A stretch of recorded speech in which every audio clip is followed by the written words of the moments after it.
For TV Kojiko, I'm Dave Parkinson. And I'm Tracy Lamourie, and you're watching our election special reminding Chatham-Kent to get out the vote on May 2nd.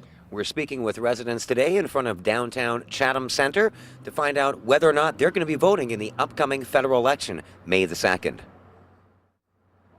Hi there. Hi. Thanks for talking to us today. No problem. What's your name? Julie. Just wondering if you're going to be voting in the May 2nd federal election? Definitely. Excellent. What would you say to people who say there's no point in voting or who don't bother to get out and vote? Everybody has to vote if they want to make changes. Absolutely. Thank you so much. You're so welcome. Thanks. Take care. Bye.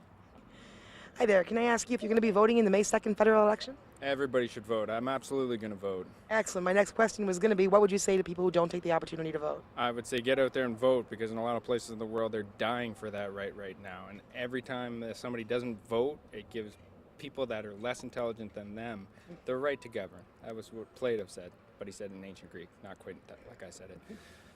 Excellent. Thank you so much. Okay, today we're meeting with Robert Hodgson, who is the federal candidate for the Green Party of Canada. And we're speaking with Robert today at downtown Chatham Center. How are you doing today? Very well, thank you. Now, just for some background for our viewers, why did you decide to get into federal politics, and what was it that led you to decide to choose the Green Party as the party that best represented what you stood for?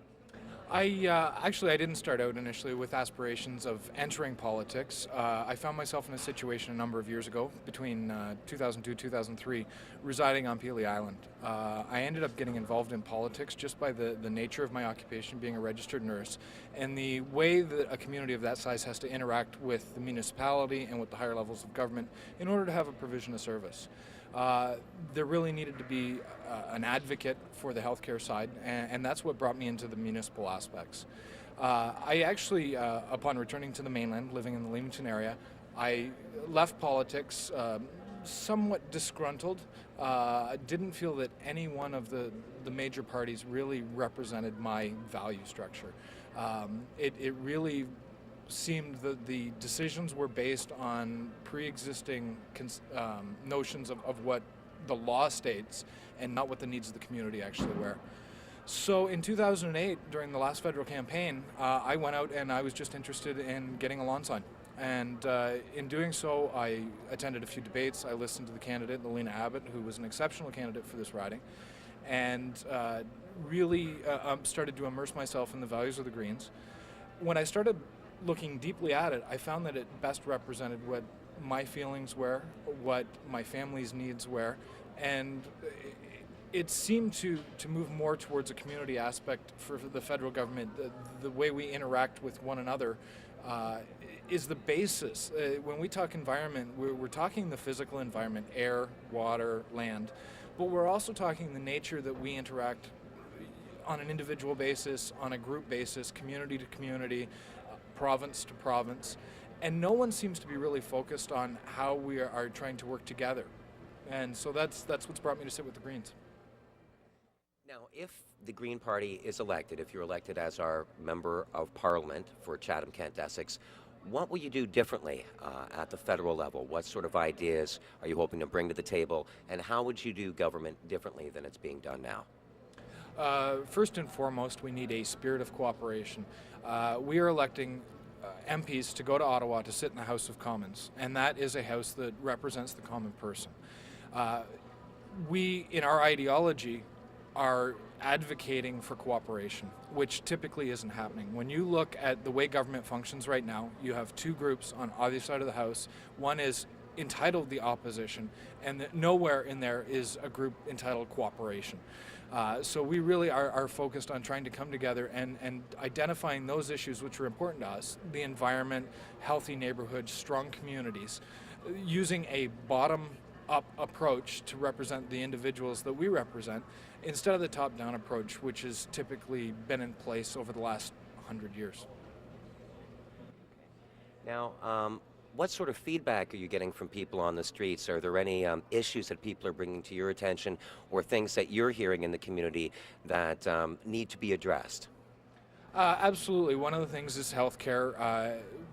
There was an interesting statistic in the Windsor Star today. 18,500 hospital beds have been lost in Ontario. There's been an incredible focus on moving into home care, yet the Ontario government is only spending $2 million on that. The federal government has a responsibility in the way that it enacted the Canada Health Act, that there is equal, equitable access to health care universally across the country. Then we have to look at how the federal government is spending or returning the tax dollars to a province like Ontario, where we reside.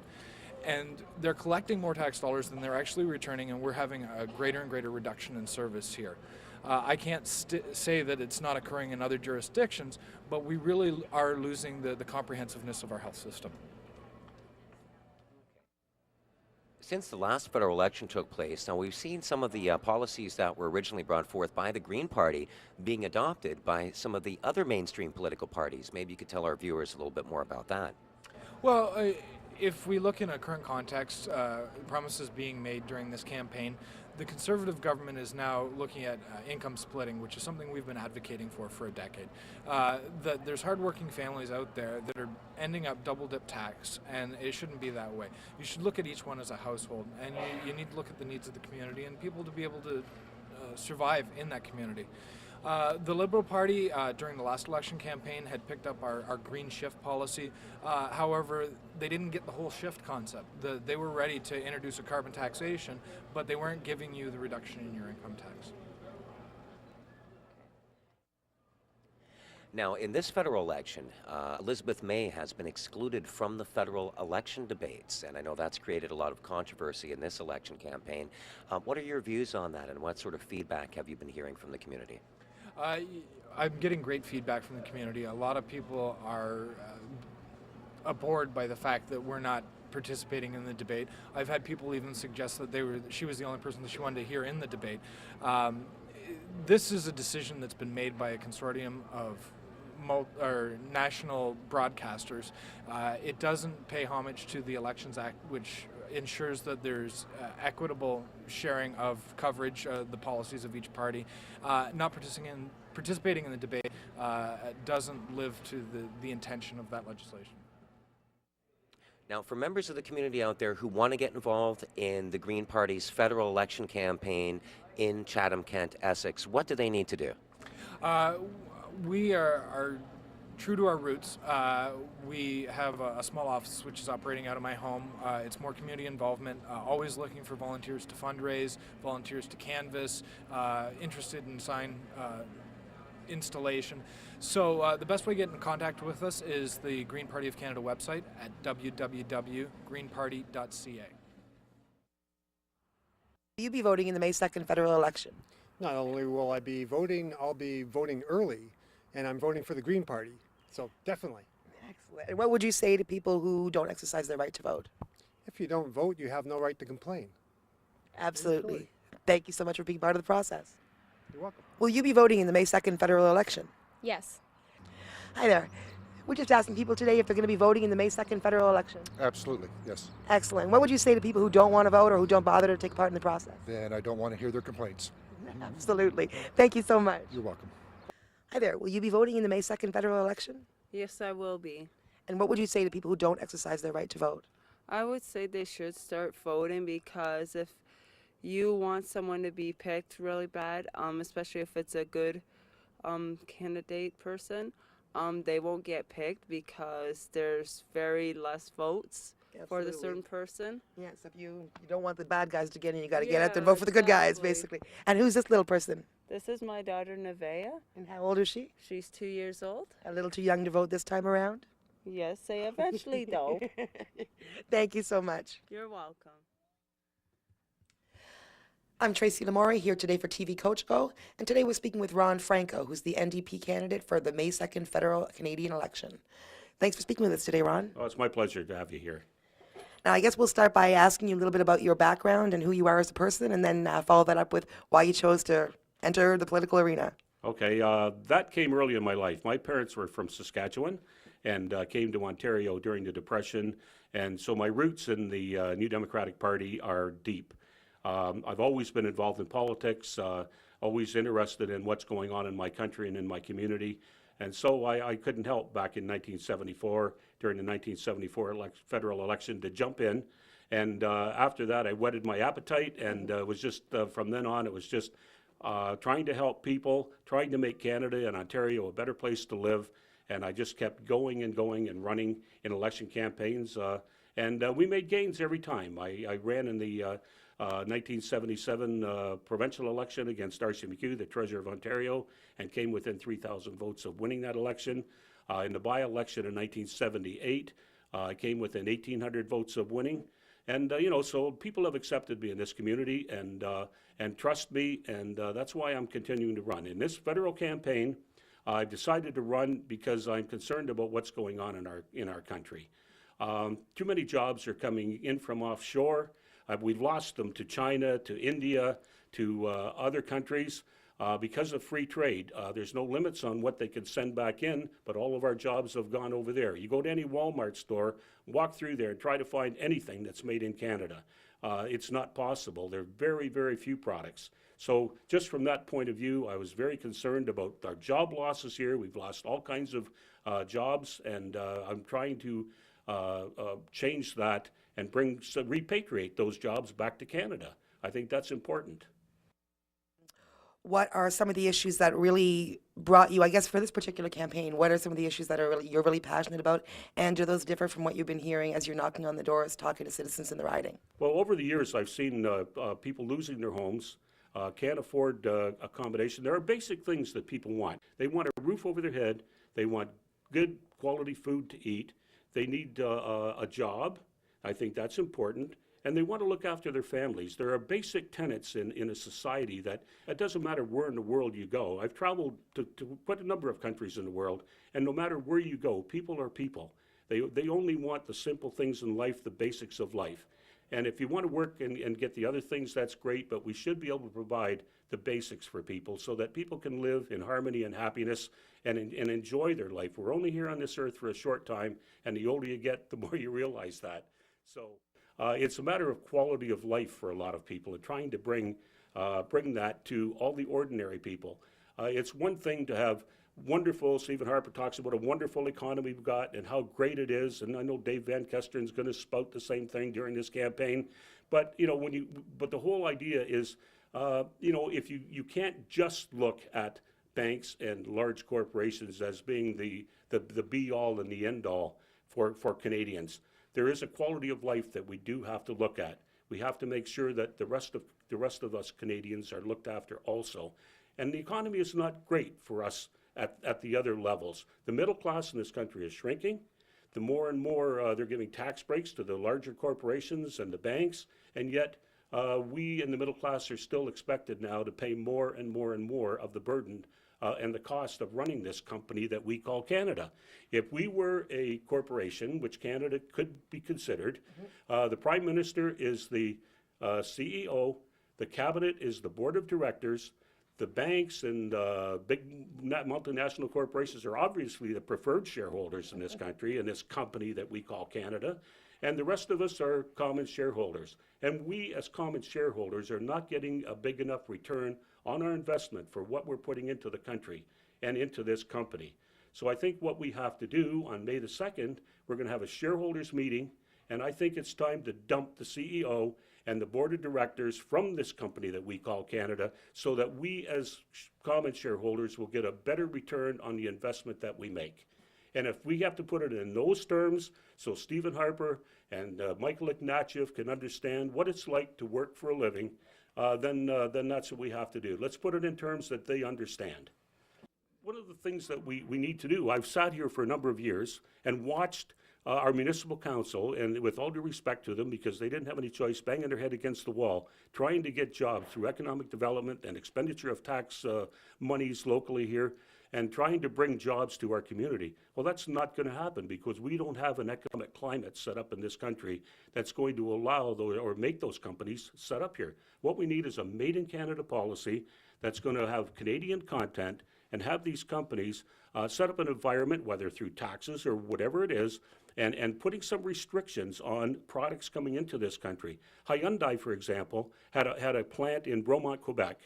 And what they did when free trade came in, they closed their plant in Bromont, Quebec and moved it to the States. Right now, they're bringing those cars in directly from Korea into Canada. Honda builds cars here, Toyota builds cars here. Why not Hyundai? We could use those jobs, and yet South Korea will not allow Canadian beef into their country. They will not. There's no reciprocation there in the trade policy. So I think this is where we as a federal government should be stepping in and making sure these trade policies are fair to Canadians. I know Stephen Harper said after the G20, and I was there, I walked in that march in the G20 parade in Toronto. You're a brave man. Well, it was good. I saw the news reports. I was lucky. I missed all the violence. I went the other way back to Queen's Park and we went home. But at Queen's Park, it looked like there was going to be a party there. And by the time I got on the bus in Toronto and drove home, there was violence all over the place. And there was 10,000 police officers there. And there was absolutely no way that violence should have happened. They could have cordoned it off really quickly. Yeah, all that investment. Yeah, but the point I wanted to make, that after the G20, Stephen Harper got out and came out of the meeting and stood at a microphone, and he said that if Canada is going to participate in the global economy, that Canada is going to have to relinquish some of its sovereignty. And I said, absolutely no way, not over my dead body. I love my country, and nobody is going to take sovereignty away from us. We need to protect our country. And Stephen Harper, he stood it when he was head of the National Citizens Coalition in Alberta. One of the statements he made that what they should do is put a wall around Alberta and separate it from the rest of Canada. To me, he's no better than Gilles Duceppe in his thinking, but yet he lies through his teeth when he tells you that he's going to look after Canadian sovereignty in the north, and that worries me because I know he won't. He will sell out to big corporate interests and the environment and everything else in the north in order for companies to come in here, especially foreign companies, and make a buck. And I want to ensure that if in fact there is going to be development in the north, that Canadians are going to get the royalties they deserve, and not only for all of Canada, but for the Inuit peoples and everyone else. And I guess lastly is how can local people get involved? I'm assuming there's a lot of things that you can have people doing. And if they want to come out and help the New Democratic Party win on May 2nd, what can they do? Well, there's a lot of jobs to do, delivering leaflets, putting up signs, just talking to other people. I think in this campaign, I think you're going to see a lot of disaffected conservatives and a lot of liberals voting for me this time because they do not want the conservative government of Stephen Harper to have any kind of majority. And the only way to protect against that is to give me their support in this campaign. I know that there's a lot of people out there who have voted for me in the past, the seniors. They're hurting right now too. They've got a lot of problems trying to maintain their homes and trying to survive. And we have to do something. A lot of those seniors were liberal and conservatives over the years, and I know that I think I can count on a lot of them to give me their support in this election campaign. Okay, and how can Chatham-Kent residents reach your campaign? You can reach me at my office at 397-1428. They can call me personally at home at 519-352-5235. They can call me on my cell phone at 355-8181. They can come to the office at 220 St. Clair Street. There'll always be somebody here to greet them, make them feel at home, and to get involved in the campaign. And we'd love to have you. Hi guys, we're talking to people today about the May 2nd federal election, and I just want to ask you, are you guys going to be voting in the election? Yes.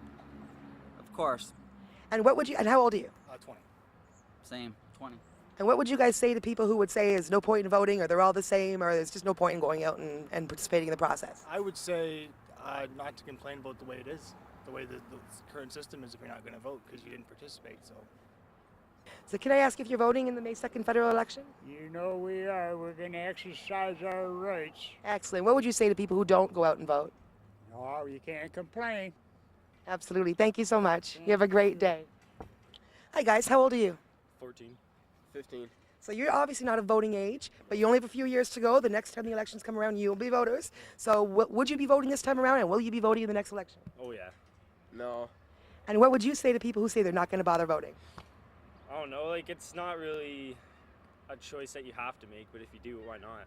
If you have the opportunity to make change, why not? Exactly. And why would you say you wouldn't want to vote when they give you that chance? So I don't think it's anything important. I think it's all BS. Hi there. Hi. I was talking to people in Chatham today about if you're going to be voting in the May 2nd federal election, so will you be voting? No. And why would you not get out there? Because I don't follow it. Okay, so you just don't have much of an interest in it? Right. Okay, well, thank you so much. Thanks. Are you going to be voting? They do, little. But you look cute anyway. So we're going to see Max and Ruby. Max and Ruby. Excellent. So today we're at the campaign office for Matt Dodlin, who's the Liberal candidate for Chatham-Kent-Essex.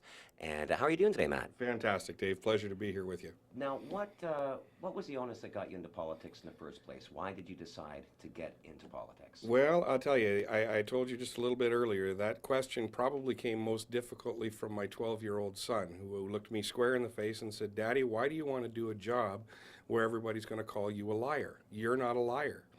And I think that probably puts a pinpoint on exactly why it is that I need to do this job, and that's what I told him.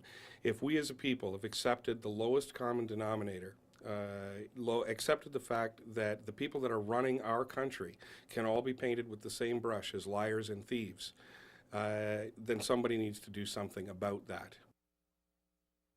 Okay, so maybe you can tell us a little bit about your background, what led you to politics in the first place, and why you decided to choose the Liberal Party as your home. Certainly. Most people are aware that I'm a 44-year-old teacher. I teach at Kingsville District High School, and I'm a construction teacher, a master carpenter by trade. I spent a number of years, 10 as a matter of fact, teaching in maximum security jails prior to teaching at Kingsville District High School.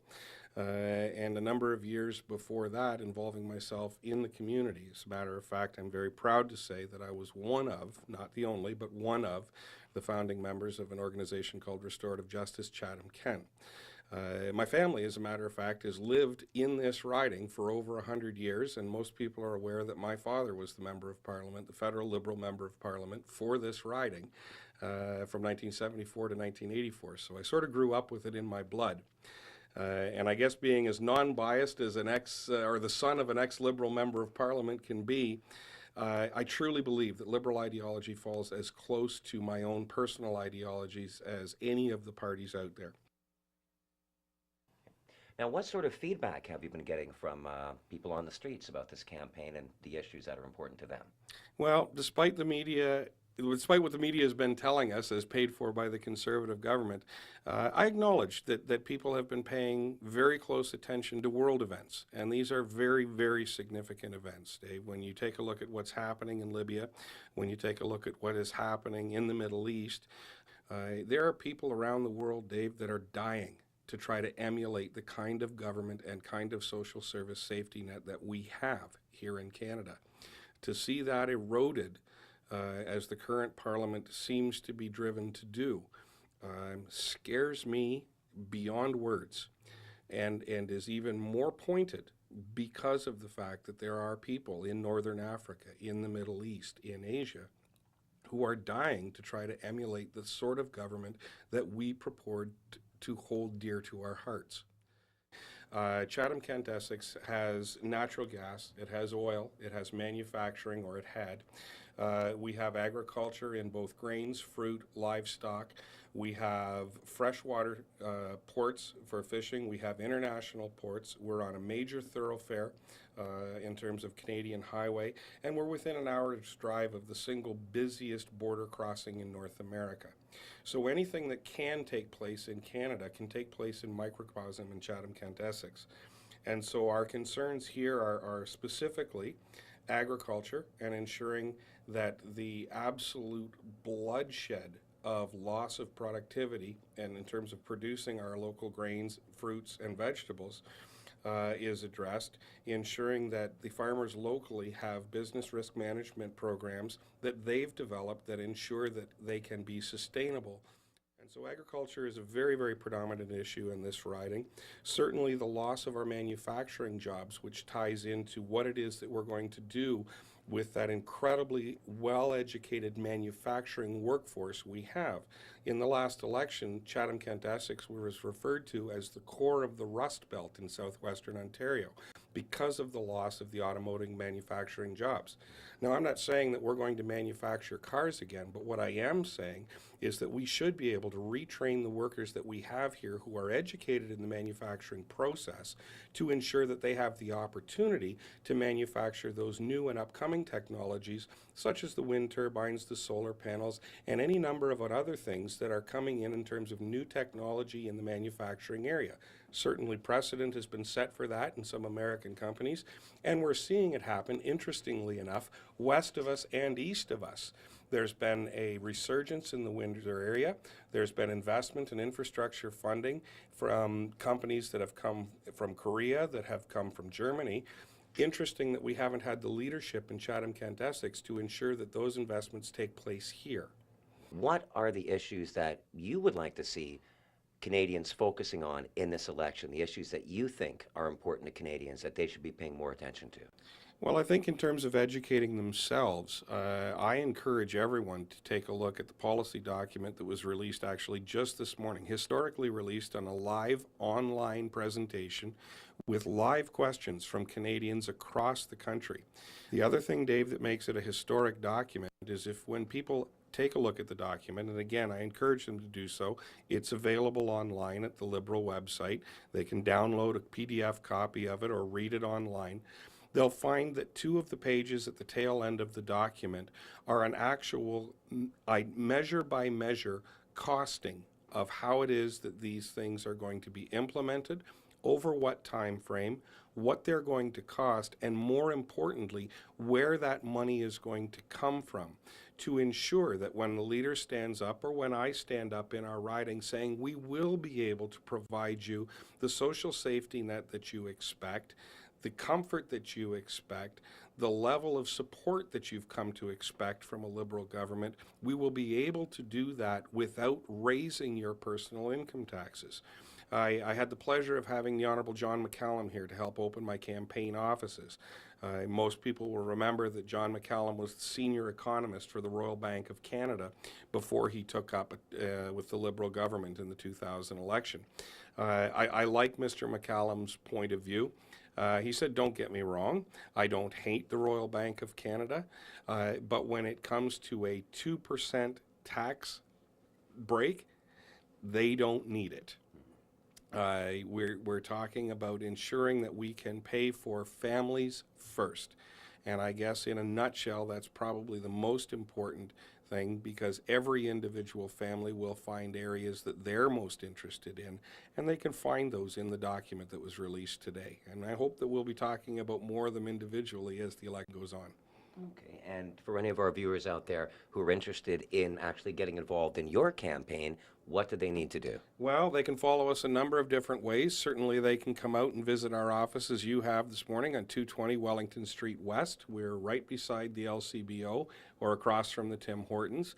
You can find us online, and you can follow us on Twitter and Facebook. So we encourage you to join us on all of those medium and take a look closely. We will actually be doing some YouTube video as well in the next little while. So we encourage you to follow us in all of those ways and come on out and see what's happening. All right, well, we want to thank you for spending some time with us today, Mr. Dodlin, and best of luck in the campaign, and I guess we'll see you on the campaign trail. I appreciate your time. Thank you very much, Dave. Hi there. We're just speaking to people today about whether or not they're going to vote in the May 2nd election. Are you guys going to be voting? No. No. How old are you? 17. 16? Okay. Would you be voting if you were of age? Probably. Yeah. And do you think you'll be volunteering and getting involved in the political process? Maybe. Probably not. Okay. Hi guys. Just wanted to ask you if you guys are going to be voting in the May 2nd federal election. No, I never vote usually. No, me neither, no. Can I ask you why you're not going to be voting? I think my vote doesn't really matter. I think all the politicians, I don't know, I just don't agree with all their politics. I think they're all the same, so like, I don't know. They're all That's what a lot of people say. You hear a lot of that. Yeah. Yeah. Okay. Thank you so. And how old are you? I'm 21. I'm 18. And how old is this little person? Just 2 weeks. 2 weeks. I don't think so. 2 weeks old, a little over, isn't she? Yeah. I don't think she's going to be voting. No. No. Brand new Chatham resident. Lots of time to decide. Yeah. Thanks so much, guys.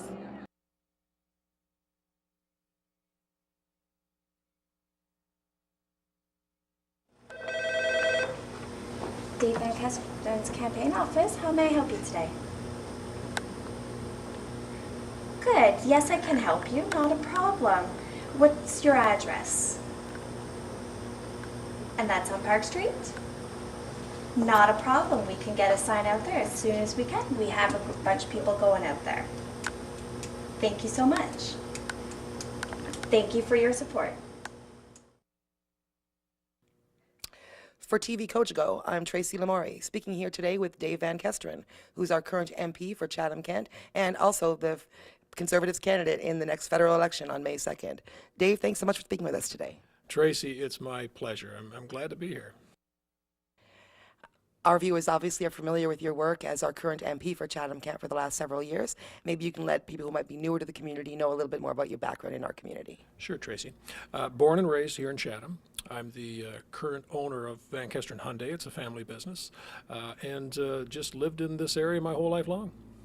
And what was it that decided you to drop your hat into the political arena, as it were, and also ultimately to choose the Conservative Party as your home? Well, that's a good question. I think I'm wired as a conservative. I tell people that. I think people are wired just certain directions, and that's my wiring. I was always really interested in politics, even as a young man, as a child, as far back as I can remember. The opportunity arose about 7 years ago, and I threw my name into the hat. I was chosen to be the candidate for the new Conservative Party, and a few years later, elected as the Conservative member for Chatham-Kent-Essex. And can you speak about some of the accomplishments you've had and what you brought to Chatham-Kent as our MP? I certainly could. I think, first of all, on a national level, if we talk about the party itself, we've had great success in a number of areas. We've lowered taxes. I think everybody knows that the tax day for which was once at the end of June, now is at the beginning of June, so we're continuing to do that. We're lowering taxes for corporations, for businesses, personal taxes. We've also done some incredible work with crime legislation. We're moving in a direction where what we think people are responding to, the things that people want. They want to see governments get tough on crime. We've made some great inroads with the economy. I think if we look at 2008, we had a near meltdown, and here in Canada we take for granted that what the rest of the world is experiencing, and that's some real difficulties. However, here in Canada, we've pretty much weathered the storm, and I think that's largely due to the fact that we have some good principles in place. We're enacting those things, but especially what the government has done, and we've seen some good work as far as infrastructure money that was spent in this area. I'm very proud of, for instance, the money that was able to come to this riding for the school. Schooling is very important, St. Clair College, Ridge College, but as well as things like the YMCA, things that are near and dear to people in this area. And then, of course, we also have the other side of the riding, which is Leamington, and there's been some great work there done as well, too. And I guess that leads us into our next question, which would be, what are some of your plans should you be reelected? What are you going to continue to do to Chatham? What are some of the ideas you have, and how are you going to continue to improve our community? Well, I'm going to continue to work hard for my constituents. We've demonstrated that, but we've done some other things too as well. One of the things that we introduced into this riding are passport clinics. The other thing that we've just announced is a shredding party, and that's very important for people with their personal property. And so that'll be something that we'll do in conjunction with the police. I'm also involved at the national level with trucking quite heavily, and I've convinced the government to do a trucking study, and I want to pursue that. I believe that there's a new direction that we must go in as a community, as what our role is going to be with trucking. The other area that I've heavily worked in is the work with natural gas. We have just an abundance of natural gas, and I want to see that move forward, and again, in trucking as well, too. So these are areas that, little projects that I've picked out. And I've got some plans in farming as well, too. We hope to have another forum in Ridgetown. We do that every year. I've spoken to a number of farmers, and there's some ideas that we're kicking around that hopefully we can do in the summer as well. And you've already touched on some of this, but what were some of the ideas or the things that you thought were going to be big issues coming into this election, and how is that different from or if it has differed from what you've heard on the campaign trail? Well, the biggest issue is the economy. People are very concerned about what Canada, the place that Canada is going to have. They look at places in the United States and they look at Europe, for instance, and they see the problems that they're having. It's important that we position ourselves strongly, and they want a government that will have a good handle on the economy. And I believe that we demonstrated that in the last budget. And what we would do once we were reelected would be to enact that budget immediately. It's very important that we implement these things, because if we're going to weather the storm, if we're going to be able to address those concerns that everybody has about the economy, we have to make sure that we get it right. And I believe that we've got the right formula for that. And I guess I should ask you how local people can get involved. Should they want to help join the campaign? I'm sure you're looking for volunteers like everybody. Well, this is the place. It's right next door to Zeller's. It's the old dollar store. That's the office location. The phone, I've wrote it down, 354-4219. Give that number a call. Or so many of us are using the internet today. It's votedvk.ca. So that's votedvk, Dave Van Kesteren.ca. Well, thank you so much for speaking with us today. I appreciate your time. Thank you, Tracy.